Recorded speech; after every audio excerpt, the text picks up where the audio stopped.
Okay, day 11, early start. So let's get these 100 push-ups done and out of the way.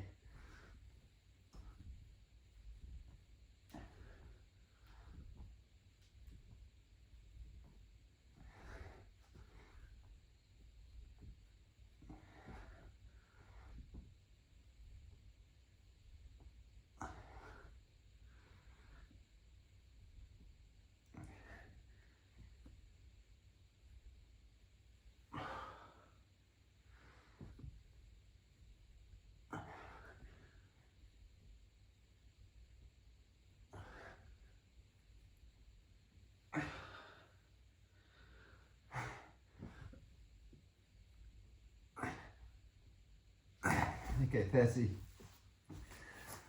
So today I wanted to just think a bit about warm up and warm downs, and I'm going to start thinking about it exclusively in the setting of exercise, and then see if I can sort of expand that beyond just exercise. So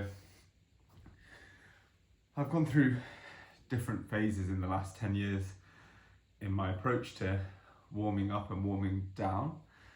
So by warming up, in my head, I mean before you do your main workout, doing something to get the heart rate going, getting the muscles warm, like jogging exercise, like jogging, slow, a relatively slow walk or jog on the treadmill, stretches, things like that.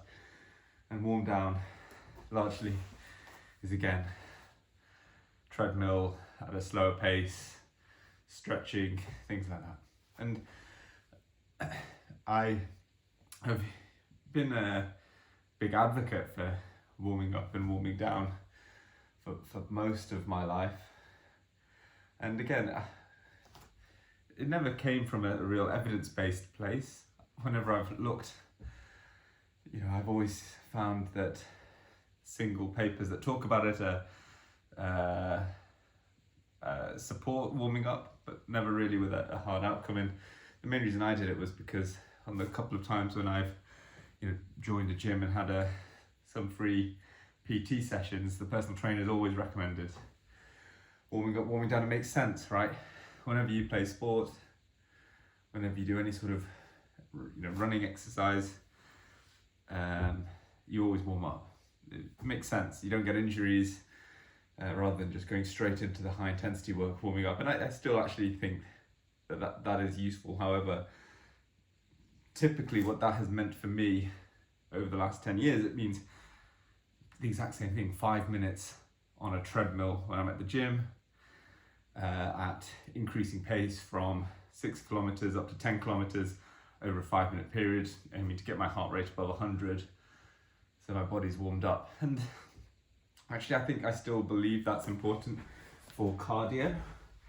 And if I'm ever doing a cardio workout, I will always do that sort of 5 minutes of relatively gentle warm up beforehand. But I'm not convinced that I should do something like that before a sort of weights or a strength session.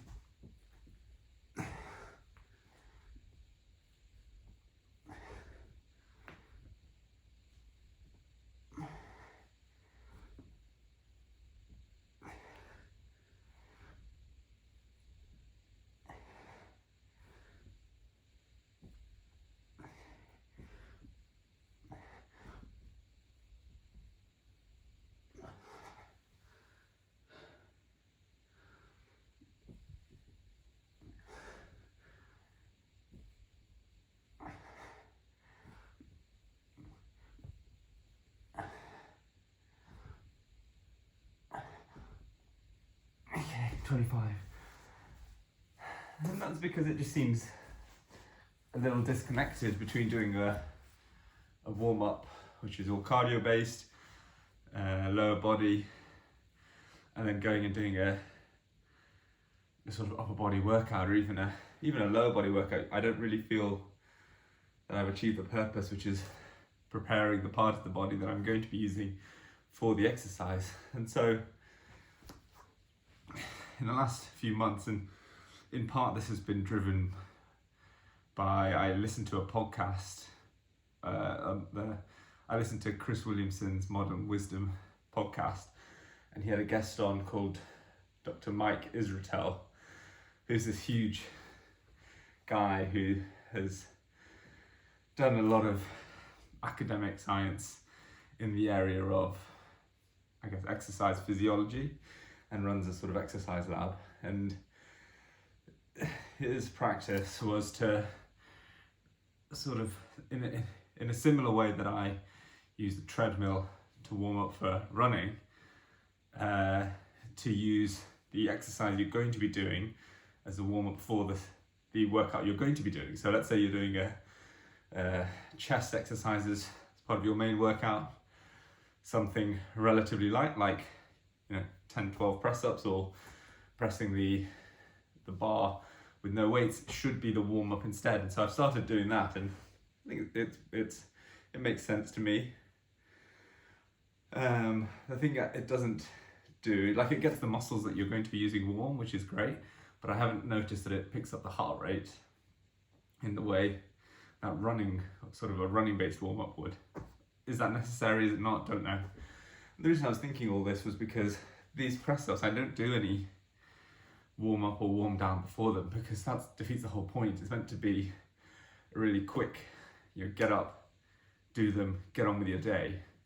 If I introduce a 5-minute warm up and a 5-minute cool down at the start and end of it, that would just turn this into a workout in itself, rather than a small adjunct which doesn't inconvenience the rest of my day's activities, which is what it's supposed to be sustainable, and for me to be able to do it every day. If I took longer than 15 minutes, it would be a much more of an active process of having to figure out how it fits in. So it's the time process really for something relatively short like this, but I don't necessarily know that's the best thing here, and I'll explain why in a sec.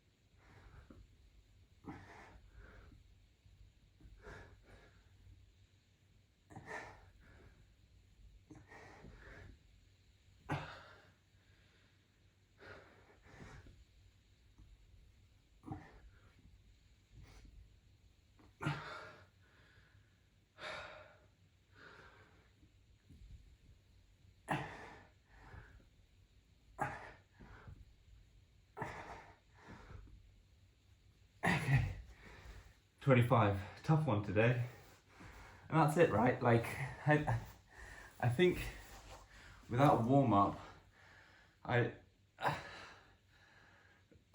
mean, I'm not convinced that it's the best way to perform.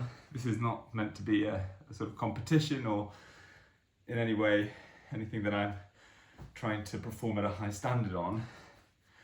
But I definitely think if I was doing something like a race or even a good session at the gym, I think a warm-up is necessary. Like I said, I think I will stick to a cardio-based 5-minute warm-up, but the thing I'm going to do differently is for weights days or days when I'm doing strength, I'm going to make a strength-based workout using equipment that works the muscle area that I'm going to be working out. Right. In terms of cool downs, I used to again be a believer that a 5-minute stretch at the end is very important. It feels great. Again, I think Jim Bro rumour that I was told 10 years ago was that if you do a cool down and stretch the muscles you've worked out, you increase the amount of growth you see in that area by a third.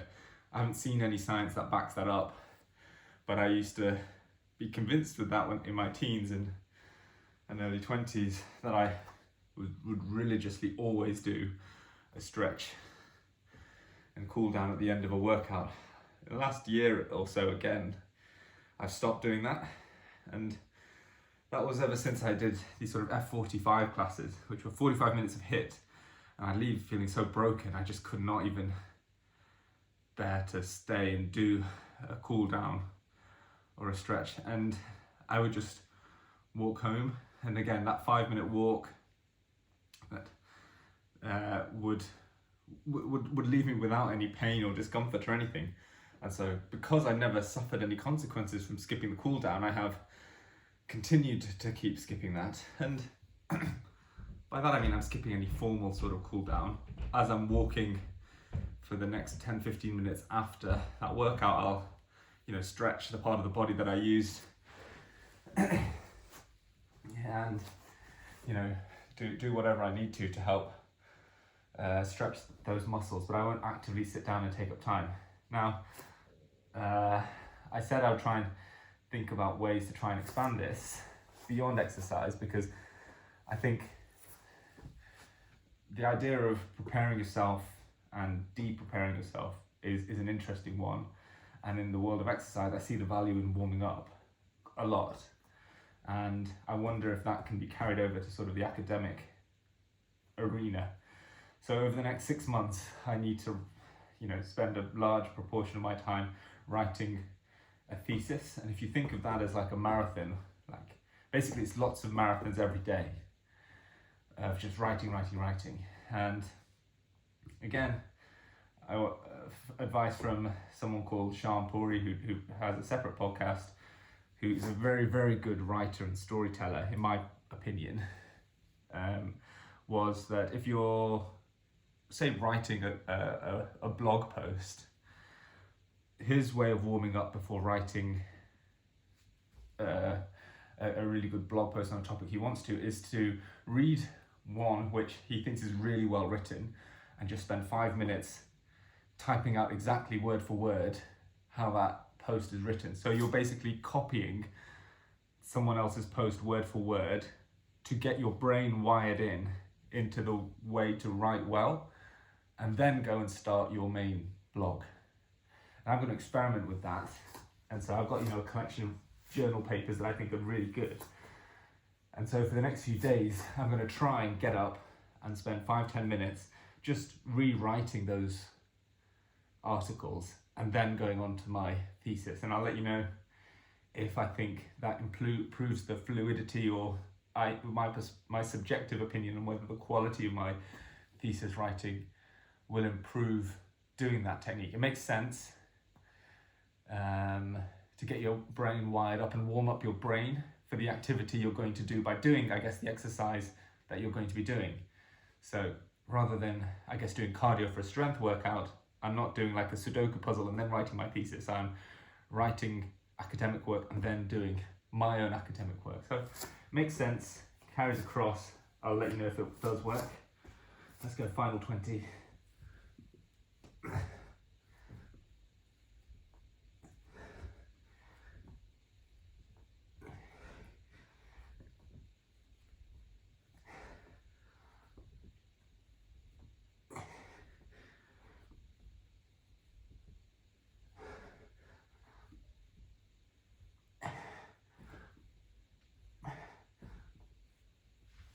Great. All done. See you tomorrow.